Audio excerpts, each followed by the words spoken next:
What's going on, everybody? Welcome back to Combat Wire, and it is officially UFC 326 week. Today, we're back ripping some predictions, and it has been a solid year for your boy so far. Your boy's currently sitting at a record of 43-21 for my predictions this year.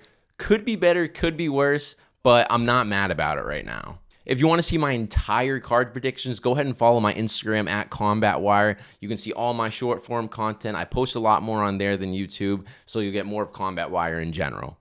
Enough of my yapping though, let's get into predicting these fights. We're going to be kicking off with the only prelim fight I'm going to be predicting. We got Dante Johnson versus Dusko Todorovic.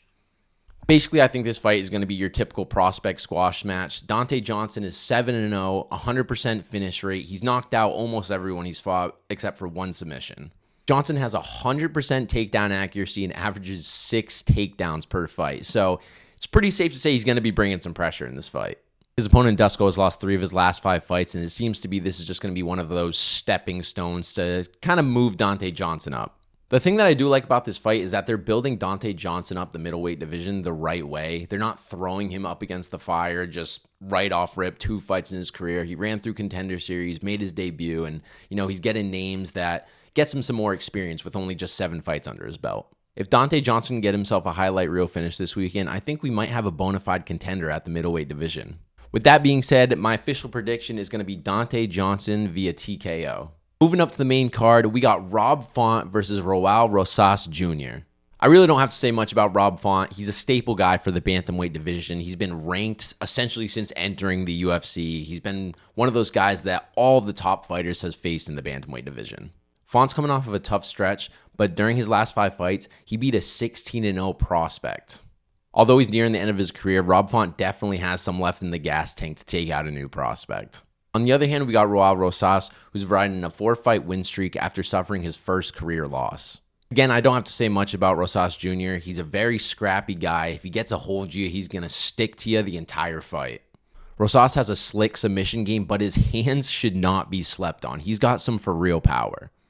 I mean, this is a big fight for Rosas Jr. He already took that loss a couple fights back, kind of set him back a little bit, but now you got Rob Font in front of you, who's again, like I said, a staple guy in the division.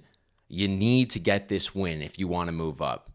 If he takes another setback, the Rosas hype is really starting to go out the window. So it's probably the biggest fight of his career, without a doubt. With that being said, I am a Massachusetts guy, and I'm riding with Rob Font. I don't care if I'm biased. I'm riding with the Massachusetts guy. I got Rob Font via unanimous decision. I think he's going to pick Rosas down. I think he's going to be able to, defend those takedowns, stay busy on the ground, get back up on the feet, and work him. So, I mean, again, I know it's bias. I'm going with Rob Font. If Font can just stay long, pick his shots, defend those takedowns, and stay off his back, I think it could be a long night for Rosas Jr. For our co-main event, we have an absolute banger middleweight scrap between RDR and Sayo Borralho. After fighting 5 fights in 2025, RDR is coming off of his first UFC loss against Brendan Allen, where he kind of just gassed out completely in his fight. He completely gassed out. I mean, he had already fought in 4 fights that year, cut weight 4 times. I'd like to say that RDR's last fight, RDR didn't really show up. Because of this fight, RDR got a lot of hate. I mean, people were brutal towards him, saying he quit, he gave up, which kind of true, but he couldn't stand up in between rounds. The referee had to call the fight. But I really think he can bounce back with the fans getting a win this weekend, without a doubt. Across from him, Borralho is also coming off of his first UFC loss. Borralho was just unable to get anything going versus Imavov in their last fight. He was very patient, didn't attack enough, and just wasn't really able to pick Imavov apart at all. He's going to have to neutralize the ground game, get in his face, make it ugly, push him up against the fence. Don't allow RDR any breathing room. Just completely gas him out. Hey, who knows? If Borralho can take care of him this weekend, he might even punch his name into title contention. With that being said, I think Sayo's patience is going to be his biggest issue. Like I said, he's going to have to make it ugly. He can't be patient. If he's too patient, he's going to allow RDR to pick him apart. He's going to allow RDR to set up those takedowns and just make things ugly on his side. My official prediction is going to be RDR via unanimous decision. And for our UFC 326 main event, we have Charles Oliveira versus Max Holloway for the BMF title. I really don't have to say much about either of these guys. They're both legends, and this rematch is 10 years in the making. Charles Oliveira is actually looking great coming into this fight. He's coming off of an impressive second-round submission against Gamrot, and he looked like he didn't miss a beat in that fight. It looked like prime Charles Oliveira. Across from him, Max Holloway is coming off of a career win against Dustin Poirier. I feel like this is a very simple fight to predict. Max Holloway needs to stay off his back and keep Charles Oliveira off of him. And Charles Oliveira needs to get a hold of Max Holloway and hold on to him for as long as possible. Charles Oliveira needs to not stand in the middle of the octagon and accept Max Holloway's fight. That is what he shouldn't do. Max Holloway needs to simply keep his back off the mat, stay out of Charles Oliveira's guard, and not let Oliveira put any hands on him. I think Max's quickness is going to play a huge part into his takedown defense and grappling defense.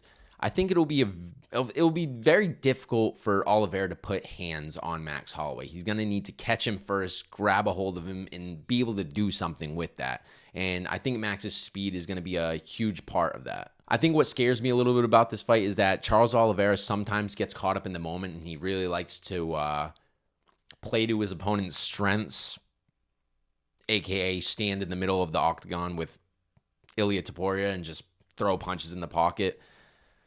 That shouldn't be in his game plan at all, especially since Max Holloway knocked out Justin Gaethje in the pocket. Overall, I don't think Charles Oliveira is going to be able to keep up with Max Holloway's volume when it comes to striking and speed. I think Max Holloway is just going to be able to pick him apart, just work him down, and ultimately pick up that TKO victory. With that being said, you've heard my prediction. I believe that Max Holloway will win via TKO and retain his BMF belt. So those are going to be my predictions for UFC 326. If you agree, disagree, or just don't like what I said at all, let me know in the comments below. I'd love to go to war with you guys. Follow Combat Wire for all of your MMA media needs and highlights, and we will see you in the next video.